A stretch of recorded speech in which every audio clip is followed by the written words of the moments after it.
it's nice that we stand around here and nobody knows. Oh, what's going on, everybody? How you all doing today?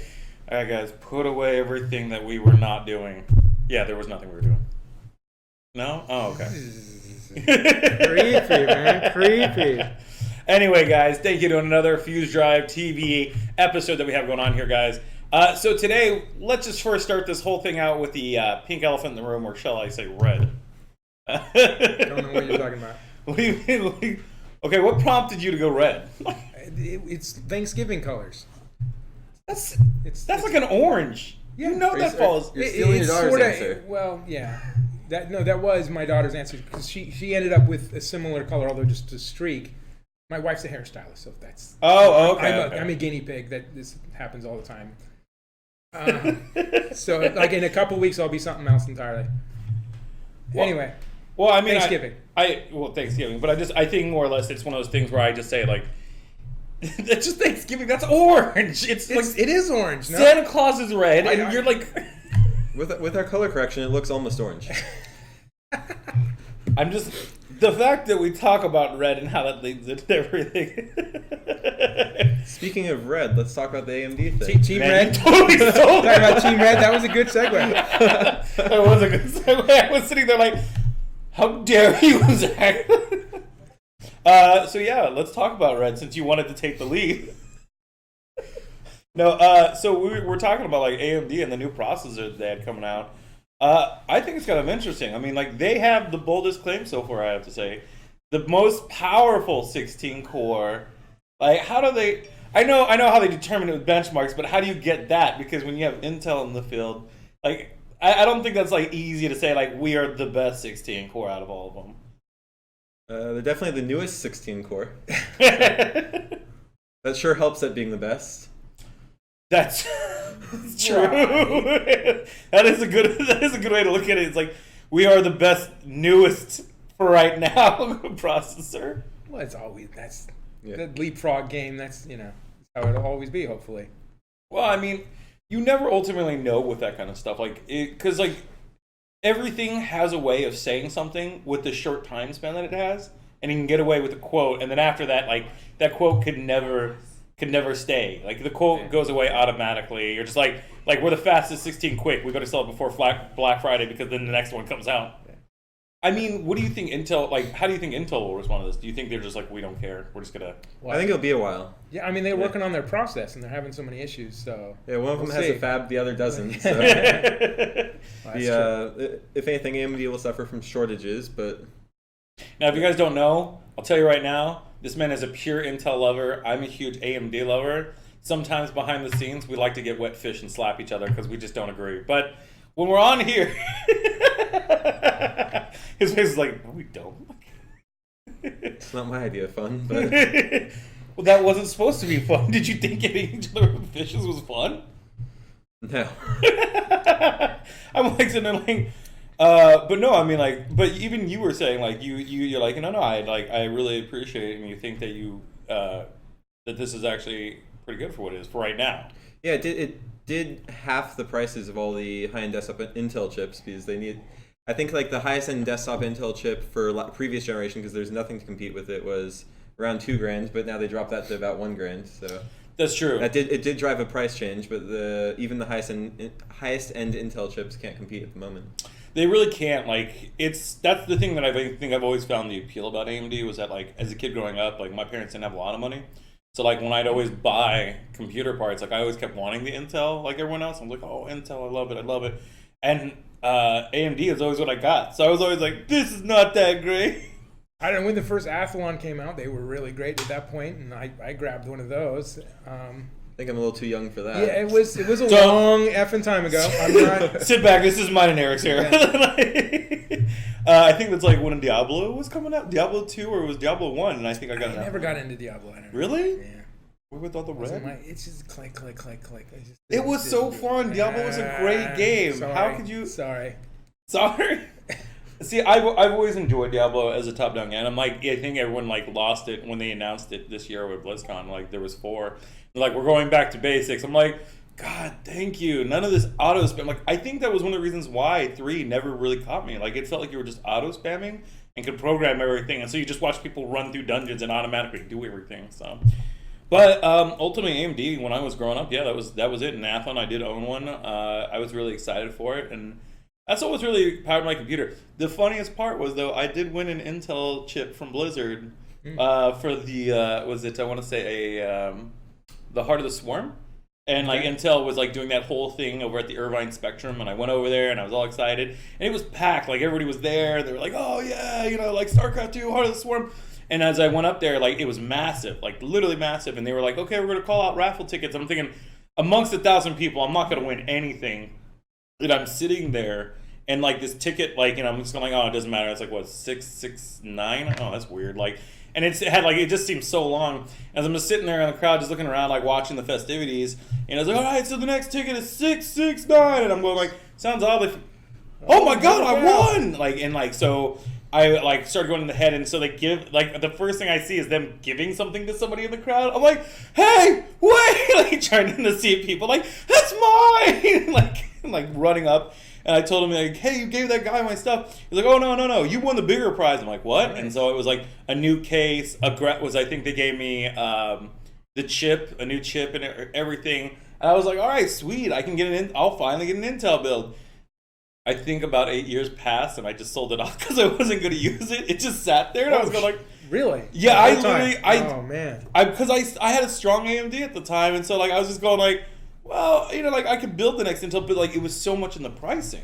Like the pricing is what deterred me, literally from Intel. It's not that it's a bad thing. Intel has a lot of great, infrastructure of how like they've set up their processors and how the architect has now like evolved itself. Like before, they were pretty much a leading archetype tech, wasn't it? Like they were using Macs and stuff. Yeah, they for a long time AMD fell behind, but obviously their bang for their buck was their whole selling point. Well, I mean, like now they're just like the creme de la creme. Like, sure. It's like if like you want the Gucci knockoff. See, and that's where you get Dolce & Gabbana as AMD. Right. He's like, I don't like these references. I think that's going to be my new thing, is to find ways to make references so you go like, don't like that. Just to get that cringe face out of you. So ultimately, with these newer launches, I mean, like, is there anything you guys have seen out of the AMD chips that you really think are like, oh, this is really cool, and I really like it, or is it just like, oh, that's cool, like, I'll check it out? We haven't had much of a chance to play with them, but from the reviews, it looks like they'll be great for both gaming and workstation use. The content creation with all the extra cores they currently have now should really help with that. So yeah, if you're streaming, for instance. Yeah. No, they do well. I do use it in my stream. I do remain to this day an AMD boy just because I love AMD and stuff. So nothing against Intel. I just do think they have their side of things. Like I do like the fact that with their processors they allow you to actually have single core control instead of like with AMD where it's all switches on as they work through them. And I find that I think they've changed that. Yep. Have they changed that? Yeah, Ryzen Master lets you mess with all of that. Yeah. Wait, is that a new program separate from it? Because like when they launched the first Ryzen set, they didn't have that. It was just all multi-core switched down. Well, they had Ryzen Master. It was really buggy, but they had it. Right, but especially for Threadripper, it was something that you really needed to go in and switch that on. Like with the game mode. Like the first gen Threadripper, if you didn't turn half the cores off, you couldn't really play games all that well. Really? Why? Yeah. Windows scheduling issues mainly. Yeah, it was about Windows, but yeah, like Windows in this last year has really messed with a lot of us because like even for me in streaming, like when it updates automatically, it's like here, let me update you. I'm like I'm in the middle, like oh come on, man. This bit FuzeDrive a number of times, and and Stormy just now got their 1.53 release out. Oh, did we release that? Yeah, that was Monday. Yeah. You weren't paying attention. I wasn't here. Oh, that's true. Yeah. So yeah, and that finally fixed that Microsoft Game Pass for PC issue. Oh, okay.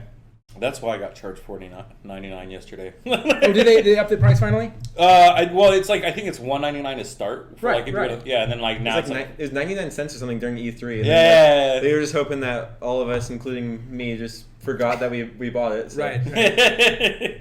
And so like after that point too, it's like I got it because when like I didn't touch it until like Outer Worlds came out, and I was like I don't want to pay the full because like I feel like it's gonna be like a Fallout where like if I pay $60, there's not enough end game content for me to keep playing through it. But I do give them a lot of credit because Obsidian themselves were the people that made Fallout New Vegas. Right. Yeah. So they already so it was kind of like all right, we're gonna take advantage of this Bethesda. That's why I said like Watch out, Bethesda. You got a new Fallout on your hands. Like, Right, but they're not going for the huge open world thing that Bethesda does. I think what they did was a good. Do it beautifully. Seems a lot like that's a good thing. I'm not saying that it's a bad thing to not have these giant open world. Feels a lot like New Vegas. Yeah. But it's not this thing where like you don't even touch the main quest because you're working on side quests for years.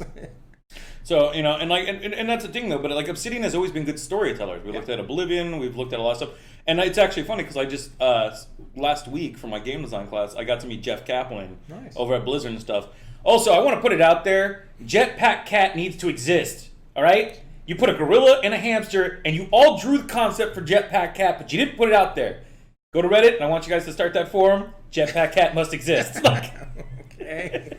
Yeah, It does sound good. He showed us. I play it. Well, that's what he think. He showed us this thing, and he said like he was going like, oh yeah, so he's like, let me just show you some of the prefabs of characters, and then this cat with a jetpack was in it. He's like, let me just first say, hand off. There will never be a jetpack cat. I was like, you put a hamster. But then he goes on to explain, he's like, but the hamster made sense to us. Like, he was in a ball. It was cool, and he could wreck. It was a robot. I was like.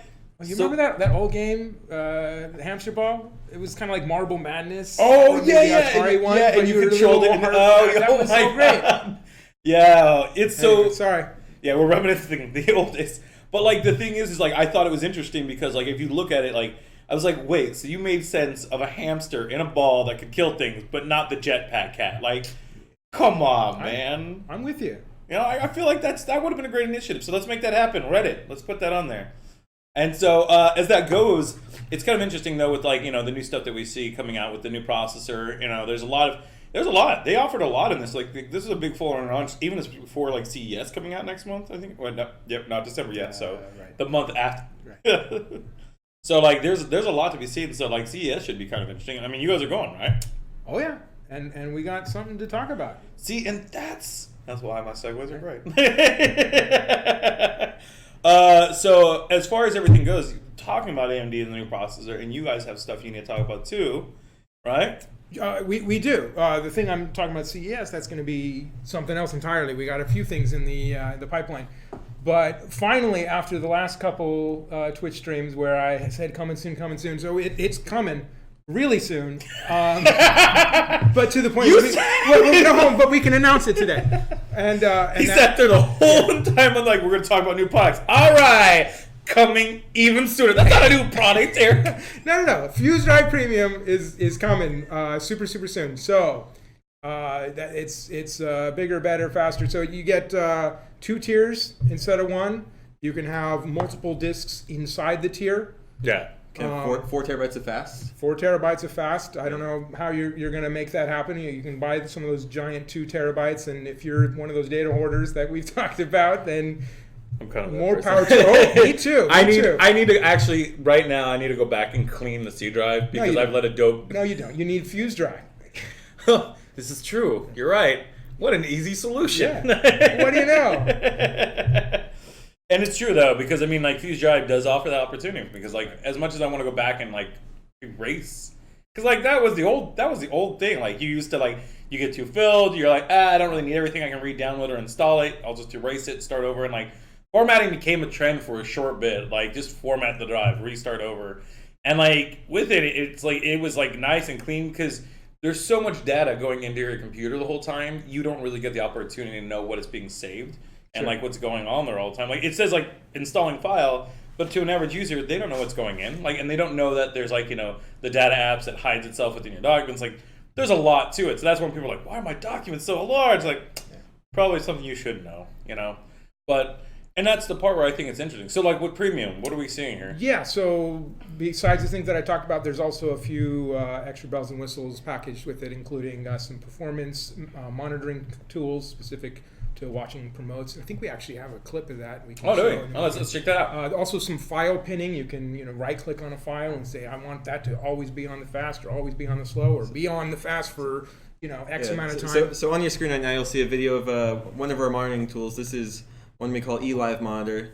And you can see where the drive is being accessed at the moment. And so the blue is the slow speed stuff, whereas the red is the fast speed. In the HDD versus SSD. Yeah, HDD versus SSD. and I don't think it's playing.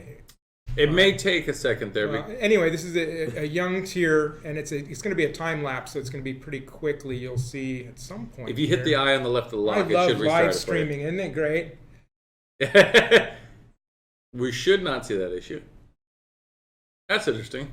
All right. Well, we should have tested this more, I think. We're having technical I think difficulties. your other method would still work if we can manage to make that happen, right? It should still work, yeah. Maybe. Well, no, I think the issue here. All right. Well. That's not. It's not going to play like that. Okay. So are we gonna edit this later? I hope so. Oh no, we can re-edit that later. Sorry about that, guys. Fix it in post. Fix it in post. Well, what you can do is though, like for when you go back to the other scene, you can do a display capture, and but then it's going to show what's on your desktop. So he's like, no, don't do that. But you can also do a game capture. I think it was that you were to do. Yeah, you might want to undo the turning the volume off. Maybe that affected it for the video. Yeah, when you turn the video off, sometimes it can do that. The little where it shows the X, yeah, like that. Yeah, is that the video? Try again. Yeah, you gotta go to the main scene for that one, and then it will show you. How would that affect the playing back? Because if it doesn't have a sound to play with it, it doesn't roll with it. It's a weird thing. Mm-hmm.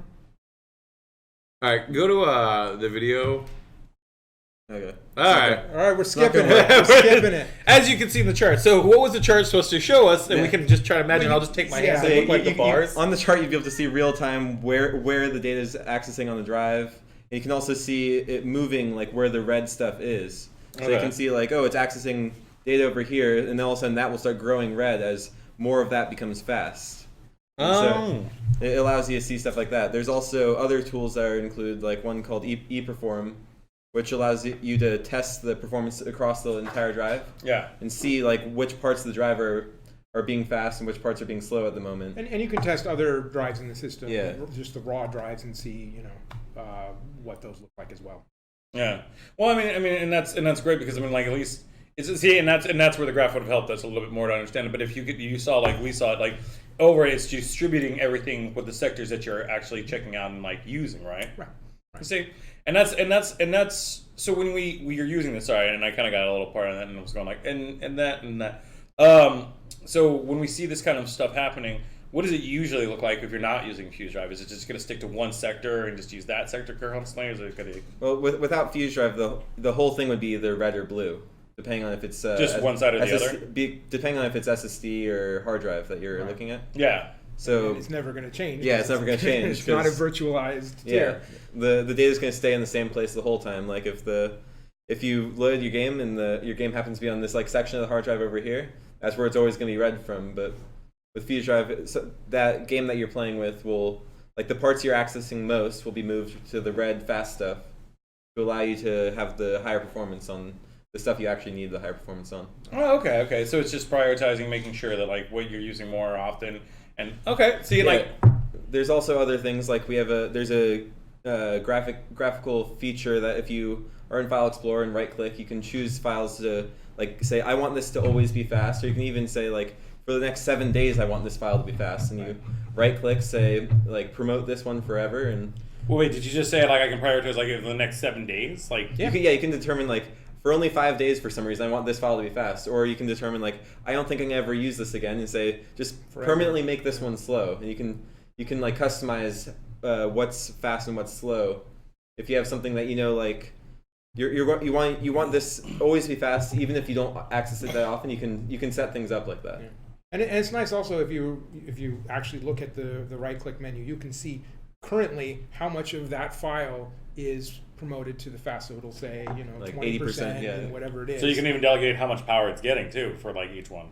Power? Well, I mean like speed, like because you were saying like because that's what I was saying. I was like, so wait, so I can also. I meant as an informational thing. You see, what is the current state of this file? This file is 100% accelerated. This file is whatever. Oh, whatever that is. Yeah. I thought you could control the speed. I'm like, okay, now that's really impressive. It's like this one goes about 70, this one will go 60. I'm like, damn, son. No, that's the whole thing. Is if it's on the SSD, it's staying on the SSD for now, and you're going to get SSD speeds. There's not any magic other than that. Okay. And so, like, I mean, that's actually awesome because that helps me because, like, in my sense, like, we're now hitting finals, and I know that you're starting to hit some of your finals and stuff like that too. But I've been doing a lot of heavy graphic stuff, and like one of the big things is motion. And the thing is, motion is like independent because it's not like wireframe meshed everything. So like everything gets well, some of it's wire mesh if you're using the pin. So you guys know that part. But what happens is just the layerings themselves act independently, so it tends to take up a lot more than it really should instead of following suit to like the compression of what you use in like a sculptor program. Okay. So it's like it's really difficult. So over time, it starts bogging it down, and I'm wondering where the other extra like performance starts going.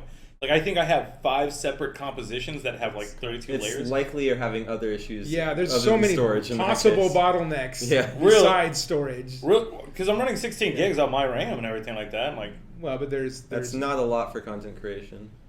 Depending on the size of your scene.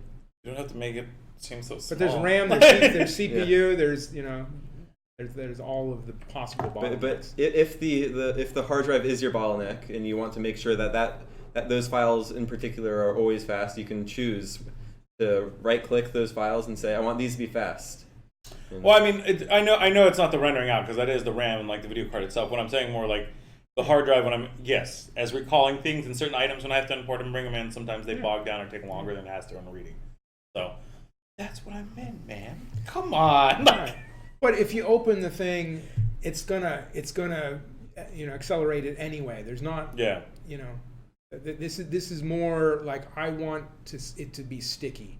Yeah, is the more important thing. Well, that's really good actually, and I mean, I don't even know why I say it because I mean like we all know that's pretty good. I mean it's like it's really good. I'm like yes, we're all aware that it's good, but it's like why do I need to state it twice?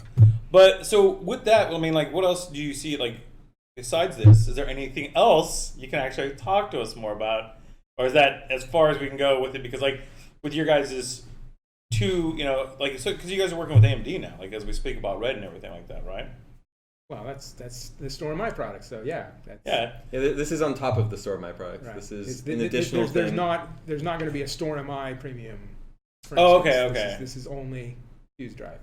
Oh, okay. Well, I just want to make sure because I mean, like you never know what people will ask, and later down the line you could have a problem, like hey, they never asked that question. Yeah, like if you like your Store My, but you want more features and better support, then the FuzeDrive Premium or the regular FuzeDrive are both a good place to look. This is true. It's true. So, like with the 2 tiers that you guys are talking about and the support that you guys have for it? Yeah, like so you can do many combinations. Like you can have like 2 data tiers. You can have one of your tiers be a boot tier, the other be a data tier, or you can continue doing your just 1 tier situation, but with much more fast storage available because we offer up to the 4 terabytes on the premium product. So when you talk about tiers, this is for me asking as if I was a consumer who doesn't know what is the difference in these tiers and why is that more important to me? If you want to still have like a separate like this is my boot and this is everything else for like more of your own sanity of managing things. Like say you want to be able to reinstall your Windows OS but don't want to have to reinstall all your games, you can still keep those separate on a separate like D drive, but that D drive could also be a FuzeDrive to allow you to store more, have better performance on there. The other things that the premium features allow are things like hardware RAID, so you can have your hard drives all striped or mirrored, and you're in a RAID solution. Yeah, and this just operates on the top of that. Yeah. Oh, okay. So, and that to me that's awesome, like because now I don't have to worry about reinstalling stuff because like that has always been a hassle to me, and that's one of the things I've always hated is just like dealing with like trying to sort out that stuff. Well, it's still Windows.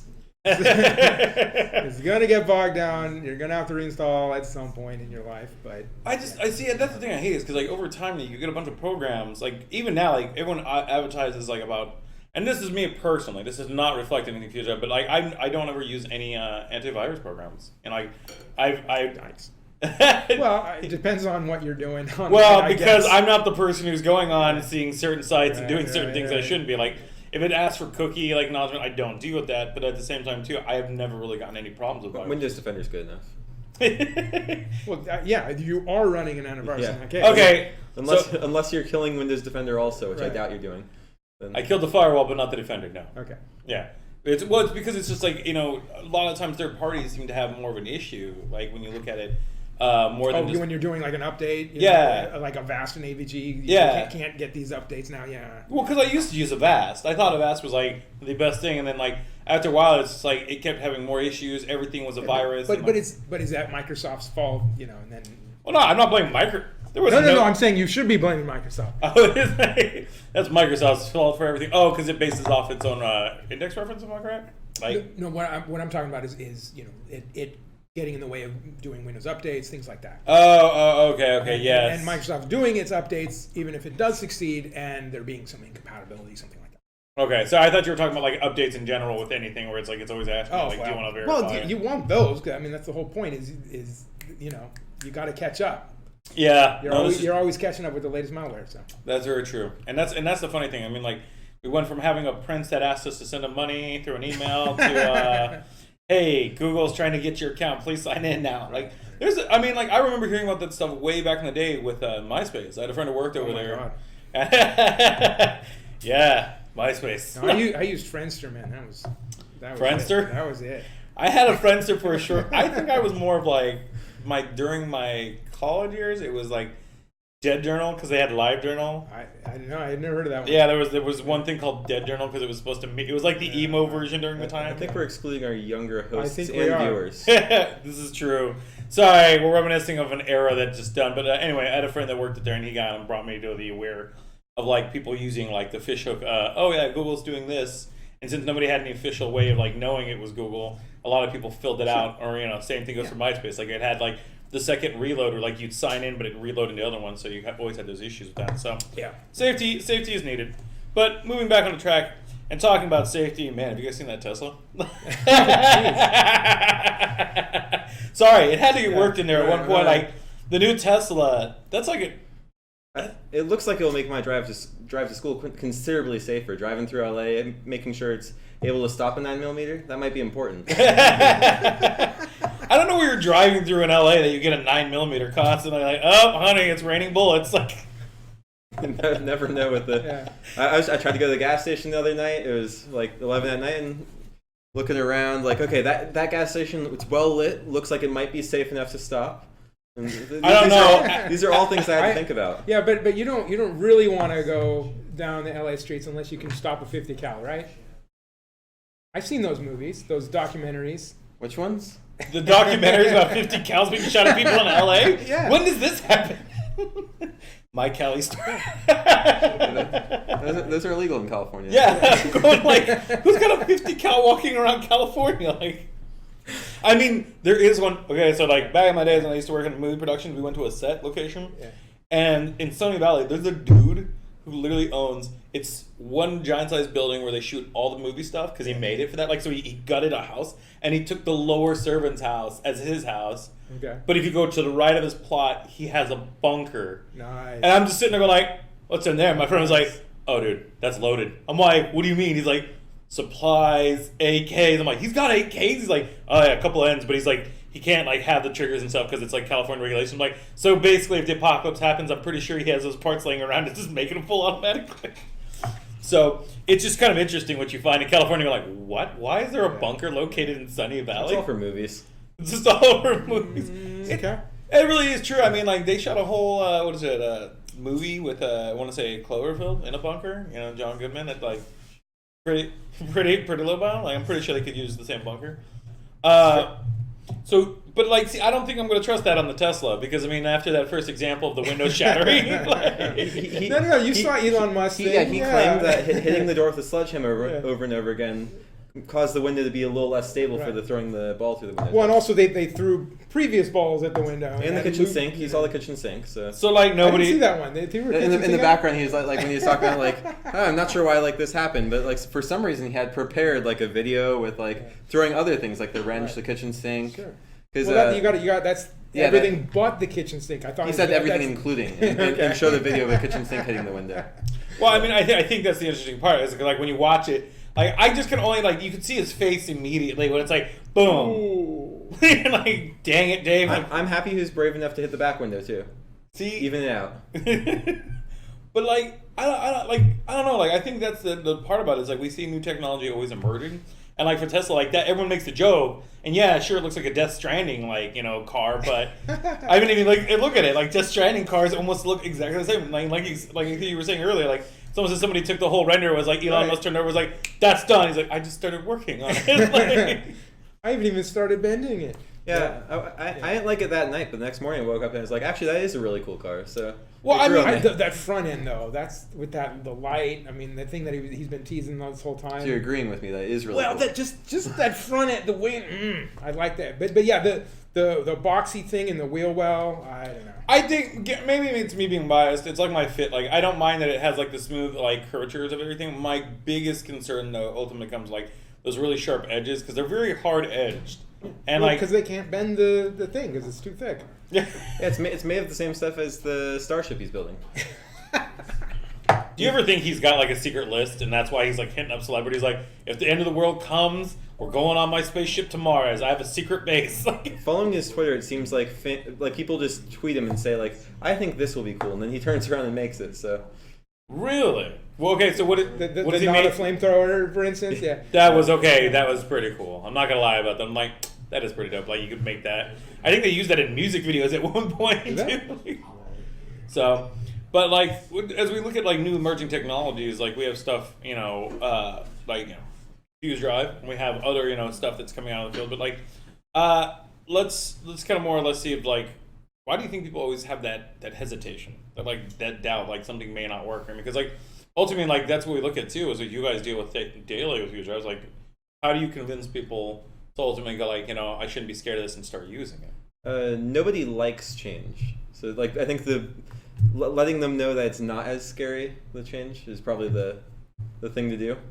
Well, I think it's like do you ever watch I probably watch it. I was gonna say Netflix. Did you watch Netflix and like Rocko's Modern Life, the new movie? Like they had a whole. You didn't watch Rocco? Can you explain what Netflix is to me? Mikey's 5. All right, so this is the thing. It was like an internet meme. And they sold these things called DVDs. Yeah, and rented. Oh god, and they used to have these arcade buildings called Blockbusters. Oh yeah. Yeah, and VHS existed at one point. They are now called the Sacred Text. I'm still on Betamax. I'm Team Betamax. You're still Team Betamax? Yeah. Is it just because the name sounds cool? Actually, better than a VHS? My dad went all in on Laserdiscs. He had just a massive collection of those things. I've never understood those. Actually, the last remaining Star Wars is on Laserdisc, the original cut. I think we were talking about new technology. I know, but can't you let a Star Wars person have a moment? But as the person rushes us on, like, yes, with new emerging technology, we see a lot of different things, and it's one of those things where you say, like, reassuring them, but then again, how do you know? Like, you work for them. How do you let other people know outside of it? Like, through, like, the test that you were going to show, like, about how your, drive works, what other things, like, have you guys yourselves, like, thought of and said, like, hey, they might think about this or they might worry about this. Like, how can we show them the way of how FuzeDrive works better? I mean, how I make sure it's working is by running it on my own system, and I trust it enough to do that. But we eat our own dog food at Inmotus. So you guys are all running off everything that you use. Of course. Yeah, most of the systems are running it. So okay, most of the systems. Which systems not? Yeah. Like, we got a few holdouts. The driver guys. So. But ultimately, you guys use it in the day-to-day of everything that you're doing. Yeah. Yeah, and we're constantly running like long-term tests to make sure that things are continuing to be stable more than just like the first week. Yeah. Well, I mean, and that's the good part of it. I mean, we're hoping it's not like a washing machine or a dryer where like after the warranty or after the refund period goes away, that all of a sudden it breaks. We don't really want that to happen. I always want that to happen. Yeah, because I want to call that person back and I want to yell at them and then afterwards I get something else kidding. Well, you should have got that Maytag. Yeah. Oh well, Maytag is always trustworthy. Yeah, because if your washing machine or dryer breaks, you're going to go and buy a new one. But if your FuzeDrive breaks, I don't think you're going to come back to us and be like, you know what, I want another one. so it's our priority to make sure that it continues to be stable, continues to work well. Storage is storage, and we can only be as good as what's underneath. Which luckily with the premium product, you can have your RAID 1 underneath. Sure, exactly. That will help things because then if your hard drive breaks, then you have the RAID 1 to solve that problem. Right. Well, I mean, like, so you have all these solutions, everything, and that's the good part about it. I mean, like, I guess more or less you never see that very much with like certain programs and people and the products they produce is they never give a lot of guarantee and like safety or like at least take the time to hear the concerns of their consumers and stuff like that. And it seems like you guys are very proactive about that. Like Sure. we're here every other week. Yeah, every other week doing this right now, and like I think that's the great part is like because eventually we're gonna start getting more questions from people asking more about the drive and seeing what it could possibly do. Yeah, that's the future we're hoping for, is having viewers to ask questions about the product, and that way we can answer those questions rather than trying to think of what you guys are going to ask. This is true. You can become the future preventers. It'd be more like future. I don't want to say like future crime kind of thing, but like a more of a future customer service thing. Sure. But these are pre-sale questions more. I mean, if you're having a genuine problem, you just come to our support, and we're very happy to help you out. And Eric will stay up all through the night to work on it with you. I've been known to stay up even late with the and work QLC. on support. I've come into the office before We at can't. 10 Okay, a.m. hold on. like, We can't promise night and weekend support. I still got to get my sleep sometimes. I mean, I've come in the office before at 10 a.m. and I'm like, wait, Eric's never in this early. It turned out he never left. So That wasn't a support issue. That was something else. So do you get a lot of questions about QLC itself, or like do you get it about anything else? Yeah, a lot of the drives out there now are quite sneaky with what they're actually using. Like it takes some work to find. Okay, so there's this new SSD came out. Right. What is it using? TLC, QLC, and it's so much cheaper. And it's like, there's this 1 terabyte SSD. It's right in my price range, and for some reason it costs the same as the 256 from this other company. Right. And you have to dig a little deeper, and you realize it's QLC. And QLC is great for some things. But No, hold on. Before we dive any deeper into this, let me ask you this part because I want to make sure that like everybody else there understands. Because if we say QLC, like that's us talking it. Right. But what does that ultimately mean? Yeah, it means there's 4 bits per cell on the SSD. So like on the original SSDs, it was either each cell was either on or off, and then came the next one where there's 2 bits per cell, where MLC. Yeah, where you could have like up to 4 combinations on a cell, and then TLC. It grew not bigger. the channel or the group. and then finally QLC we're at, where you have the 4 bits per cell, which is how many combinations? 32 or something? 16, and then PLC is that'll be 32. So yeah, with each one of these, like each cell can only handle so many changes. So when you have a cell being able to do so many different things, they wear out quicker. Yeah, so like you can read off them all day. And the voltages actually decrease as time goes on, and so there has to be all this error correction, and it moves things around to make sure that this worn out cell gets Now, when you guys are talking about cells again. Because like we're talking now, it's getting really technical off the point. Yeah. What do cells necessarily do for the user or work in the hard drive itself? Or they hold data. Right. Okay. These are the ones they and zeros of your data. Yeah. Well, no, I don't want to say cells. And I was like, what are they talking about? Because like everyone, when they think of everything of like holding your data or information, it's like they just know it as like hard drive and RAM. Right. There's no like in depth into like your list. Yeah. Hard drives use magnets, and SSDs use electricity. I think is the Electricity. What is this you speak of? Is there a guy named Edison who's told you? No, I was kidding. So yeah, pretty much the thing is they're much cheaper. You can get much bigger ones, but they tend to be a little on the slower end, and you can't write to them as much as you can with the write and options. delete. Yeah. So those are the things that will wear out SSDs. And when you're talking about QLC, they're great. Their price is coming down, and that's wonderful. And they're still pretty darn fast. They're faster than a hard drive. Faster than but faster than SATA SSDs. But it does come at a bit of a cost. If you're someone who's doing lots of writes and deletes, then maybe you want to look at something more expensive. Yeah, like QLC might not be a good scratch disk for your right.